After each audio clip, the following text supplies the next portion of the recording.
On Saturday from the Sears Center in Chicago, Glory put on their 11th installment featuring a 4-man heavyweight tournament, and all the action aired live here on Fight Network.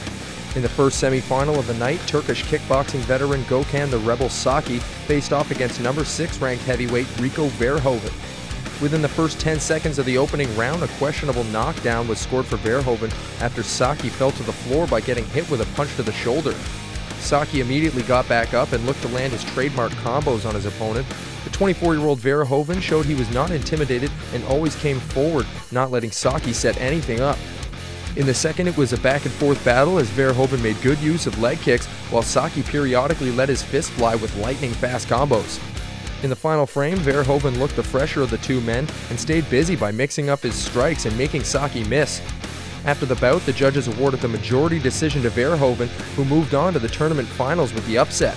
In the second semi-final of the night, 36-9-1 Brazilian fighter Anderson Braddock Silva took on 48-9 Daniel Ghita of Romania.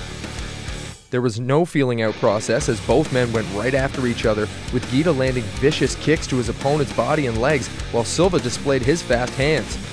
Finally, at the 156 mark of the opening frame, Ghita landed a counter right to the temple of Silva that sent him to the mat.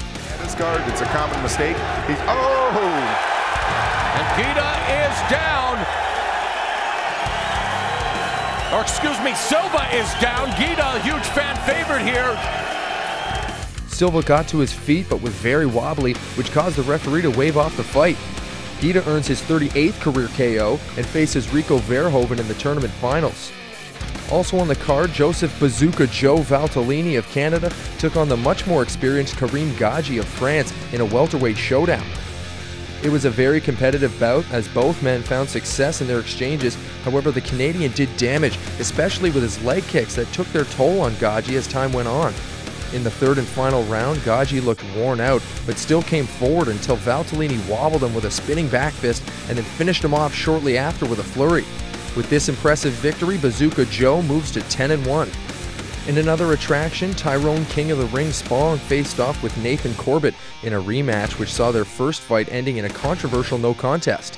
The two set a vicious pace, with Corbett throwing a lot of jabs and leg kicks, while Spong was patient and looked to counter whenever the Aussie went on the attack. It was in the second round where Spong's counters shined, and he landed a quick left hook that dropped Corbett. In the white gloves, Corbett in the black, and Corbett goes down here in the early stages of round 2. Corbett continued on, however Spong stayed in his face and eventually landed another quick left hook that sent Corbett right back down again. The Australian was very wobbled, and the referee stopped the fight at the 110 mark. With the victory, Spong gets the 90th win of his kickboxing career. The time finally came for the finals of the heavyweight tournament, with Rico Verhoeven going to battle with Daniel Ghita. The first round was a good one for Ghita as he pulled the trigger first and stayed unpredictable. In the second, Ghita seemed to be a little worn out, which let Verhoeven get into his own groove, and he started picking apart the Romanian. In the third and final round, Verhoeven stayed in Ghita's face, throwing multiple shots and smothering any kind of attack Ghita had. In the closing seconds, the 24-year-old finished strong, landing good right hands and a head kick.